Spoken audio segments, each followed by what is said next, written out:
Integrity is the security goal that quietly underpins trust, because it answers the question everyone assumes is true until it is proven false. Is this data, message, or system state still the real thing? In day-to-day life, you rely on integrity constantly without noticing it, like trusting that a bank balance is accurate, that a medical record was not altered, or that a software update really came from the right source. When integrity fails, the damage can be subtle and long-lasting, because corrupted information can spread through reports, decisions, and automated processes before anyone realizes something is wrong. That makes integrity different from confidentiality, where exposure is often dramatic, and different from availability, where downtime is obvious. SecurityX tests integrity because modern attacks frequently aim to change reality rather than steal it, and because accidental changes can be just as dangerous as intentional ones. By the end of this episode, you should be able to explain integrity in plain language, recognize how integrity failures happen, and choose controls that help you detect, prevent, and recover from unwanted change. Before we continue, a quick note. This audio course is a companion to our course companion books. The first book is about the exam and provides detailed information on how to pass it best. The second book is a Kindle-only ebook that contains 1,000 flashcards that can be used on your mobile device or Kindle. Check them both out at cyberauthor.me in the Bare Metal Study Guide series. A good starting point is to separate integrity from accuracy, because beginners sometimes treat them as the same thing. Accuracy is whether a value is correct, like whether a temperature reading matches the real temperature. Integrity is whether the value was changed without authorization or without proper process, even if the value still looks plausible. You can have accurate data with poor integrity if someone could have changed it undetected, and you can have integrity-preserved data that is inaccurate because it was recorded wrong in the first place but stored consistently afterward. Security programs focus on integrity because decisions are made on data that must be dependable, and attackers know that changing data can create chaos while leaving fewer obvious signs than theft. Integrity also matters for evidence, because logs are only useful if you can trust they were not modified after the fact. This is why integrity controls show up everywhere, from file validation to audit trails to software supply chain protections. When you hear integrity, think about preventing unauthorized change and proving that what you see is what was originally recorded or delivered. Hashing is one of the most common integrity concepts, and the simplest way to describe it is that it creates a fingerprint of data. A hash function takes an input, like a file or a message, and produces a fixed-length output called a hash value, and small changes to the input should produce a very different hash value. The important point is not the math, but the behavior. If the hash value changes, the content changed. That makes hashing useful for detecting tampering, validating downloads, and confirming that files or logs match what they were earlier. Beginners sometimes assume hashing is a kind of encryption, but hashing is not designed to be reversed, while encryption is designed to be reversed with a key. A hash does not hide content. It summarizes it in a way that makes changes visible. In practical integrity thinking, hashing helps you answer, did this file or record change since the last time I trusted it? This shows up in SecurityX scenarios involving file integrity monitoring, software validation, and evidence preservation. Hashing alone, however, has a beginner trap that matters on exams. Hashing proves change, but it does not prove who created the content or whether the content came from a trusted source. If an attacker can replace a file and also replace the stored hash value you use for comparison, the check becomes meaningless. That is why the integrity question is often two-part. Can we detect change, and can we trust the reference we are comparing against? When you store hashes, you need to protect the hash store, control who can update it, and log changes to it, so the integrity system cannot be quietly rewritten. Another common misunderstanding is thinking any hash value is automatically safe from manipulation, when in reality integrity depends on using strong hashing algorithms and on protecting the comparison process. SecurityX is not asking you to select a specific algorithm by name in most cases, but it is asking you to recognize the logic of trustworthy reference points. A mature integrity approach treats the baseline and the monitoring process as protected assets, not just the files being checked. This is where the idea of message authentication becomes useful, because sometimes you want to prove not only that data did not change, but also that it came from someone who knew a secret. Hash-based message authentication code, HMAC, is a concept that combines hashing with a secret key to create an integrity check that an attacker cannot forge without the key. You do not need to implement it to understand its role. If two parties share a secret key, they can generate and verify an HMAC value on a message, and a change to the message or the absence of the key will cause verification to fail. Beginners often mix this up with encryption, but the goal here is authenticity and integrity of a message, not confidentiality of the message content. This matters in scenarios where messages move across networks or between systems, and you need to detect tampering in transit, especially when the channel might be observed or manipulated. It also reinforces an important integrity theme. Strong integrity controls often require protecting secrets, keys, or trusted anchors that attackers cannot easily rewrite. When you see exam options that mention keyed integrity checks, you should recognize they are addressing a stronger threat model than simple hashing. Remote journaling is another integrity idea that becomes clear once you imagine what happens when the system that records data is the same system that might be compromised. A journal, in this context, is a sequential record of changes or events, like a transaction log or an audit trail, and it helps you understand what changed and when it changed. Remote journaling means sending that record to a separate system, so the record is not stored only where the activity occurs. The integrity benefit is that if an attacker compromises the primary system, it becomes harder for them to quietly edit history, because copies of events exist elsewhere. Beginners sometimes assume journaling is only for troubleshooting or for performance, but in security, it is evidence protection. A remote journal can support investigations, recovery, and accountability because it preserves a trail that is harder to erase. Security X questions may describe an incident where logs were altered or deleted, and remote journaling is a strong control because it reduces single point of failure evidence. The key is separation, because integrity improves when records are written to places the attacker cannot easily control.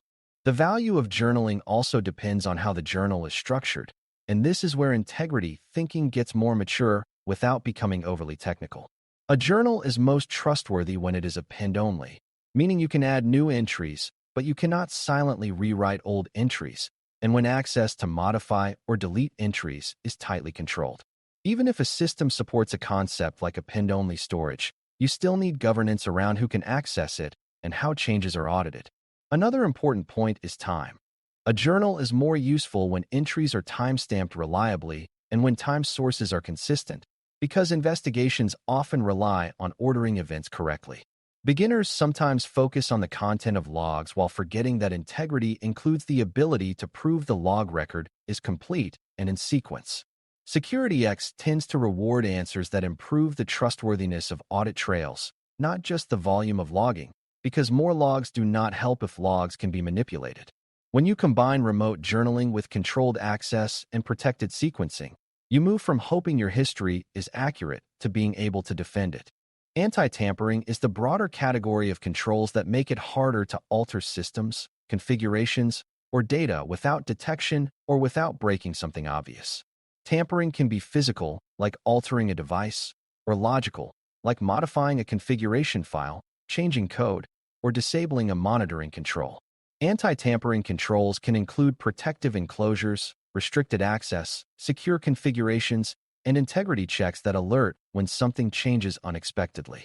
Beginners sometimes think anti-tampering is only about physical seals, but in modern environments, it is often about preventing unauthorized changes to critical settings and ensuring that key controls cannot be disabled quietly.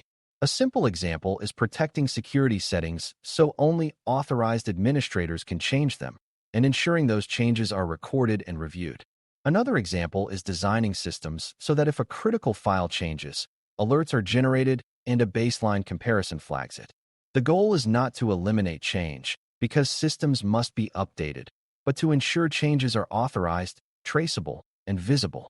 Integrity is protected when tampering attempts either fail or leave clear evidence. Interference controls are the set of protections that address disruption or manipulation of signals, processes, or communications that systems depend on to operate correctly. Interference can include injecting false data, modifying traffic in transit, manipulating inputs to automated decisions, or disrupting sensors and telemetry so that monitoring sees a false picture. Beginners sometimes assume security is about blocking access, but integrity failures often come from altering what systems believe rather than altering who can log in.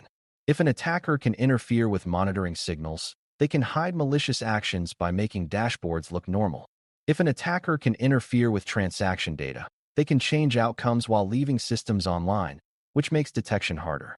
Interference controls may involve validating inputs, using integrity checks on data streams, separating trusted control channels from untrusted channels, and monitoring for anomalies that indicate manipulation.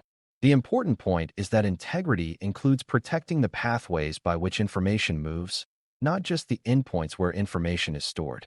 SecurityX questions sometimes describe deceptive conditions, like data that looks valid but leads to wrong decisions, and interference controls are the lens for addressing that kind of threat.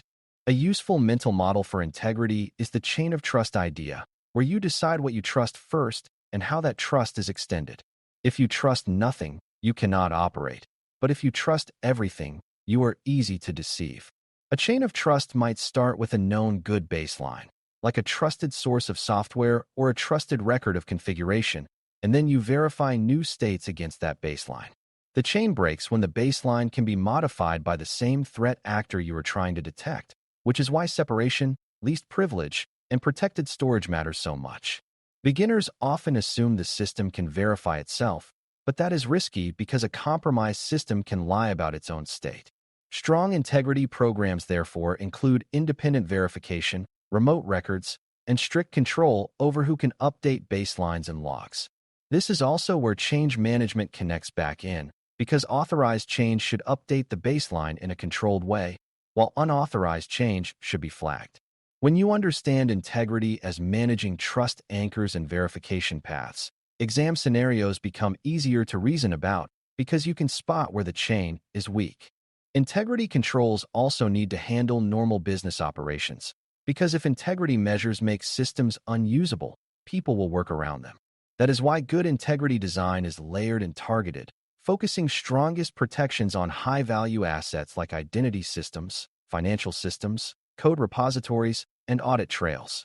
A beginner mistake is to apply the same strict integrity controls everywhere without considering impact, which can slow down development, create false alarms, or cause teams to bypass processes. A mature program chooses what must be protected most and then builds workflows that support that protection, such as requiring reviews for changes, keeping sensitive configurations separate, and ensuring monitoring is meaningful rather than noisy. Another part of usability is having clear response steps when integrity alerts occur, because an alert without a process becomes background noise. SecurityX expects you to think not only about detecting integrity issues, but also about what you do next, such as validating the scope of change, restoring trusted states, and improving controls that allowed tampering. When integrity is managed well, it becomes part of normal operations rather than a rare crisis tool. In real incidents, integrity failures can be more dangerous than availability failures because they can poison decision-making while systems appear to be functioning. Consider what happens if transaction records are altered, if user permissions are quietly modified, or if audit logs are edited to hide activity. The system may be available and data may be confidential, but operations are now based on false information, which can lead to incorrect actions and loss of trust. That is why incident response for integrity events often emphasizes verification and restoration of trustworthy state, not just stopping activity.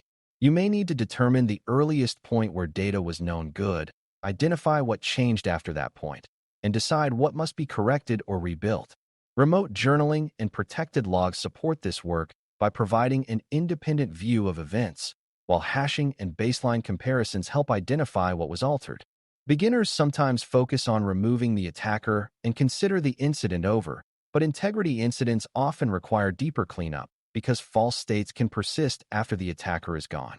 SecurityX scenarios may reflect this by asking what to do after suspicious changes are discovered, and answers that emphasize validation and trusted restoration are often strongest.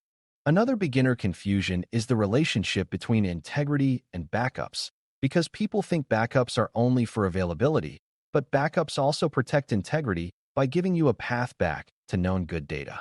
If data is corrupted, whether accidentally or maliciously, a clean backup can restore trustworthy records, but only if you can verify the backup itself is clean and unaltered.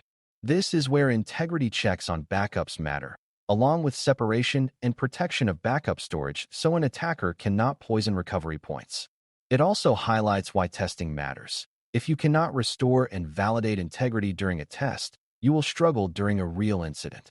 Integrity-protecting recovery involves more than restoring files. It includes validating that applications behave correctly, that configurations are as expected, and that logs and audit trails remain trustworthy. SecurityX often blends these ideas because an integrity incident can trigger recovery workflows similar to disaster recovery, even if the systems never went down.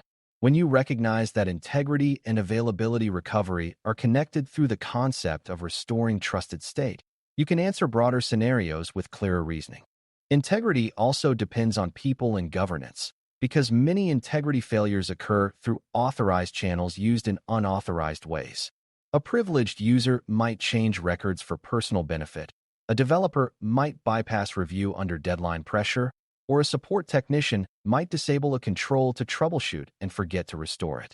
Controls like separation of duties, access review, and change approval exist partly to protect integrity by ensuring no single person can make unreviewed changes to high-impact systems.